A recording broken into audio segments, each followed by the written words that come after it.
Hysteresis मध्ये एक concept महत्वाचा आहे. या दोन्ही ग्राफ पैकी कुठला ग्राफ हा इलेक्ट्रोमॅग्नेट आणि कुठला ग्राफ हा परमनंट मॅग्नेटचा आहे.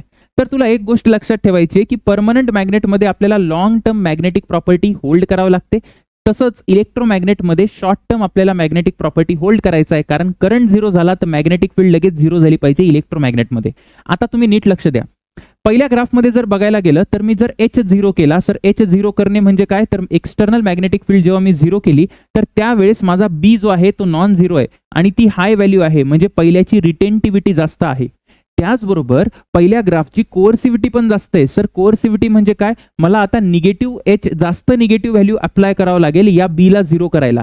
त्याचबरोबर पहिल्याचा एरिया सुद्धा जास्त आहे. सर एरिया जास्त म्हणजे जास्त एनर्जी लॉस होणारे मला डिमॅग्नेटाइज करायला. म्हणजे पहिल्या ग्राफची मॅग्नेटिक प्रॉपर्टी हटवायला मला खूप कष्ट लागत आहेत, म्हणून हा बेटा परमनंट मॅग्नेट आहे. दुसरा मॅग्नेट एकदम याच्या अपोजिट आहे, म्हणजे हा टेम्पररी मॅग्नेट किंवा इलेक्ट्रोमॅग्नेट आहे.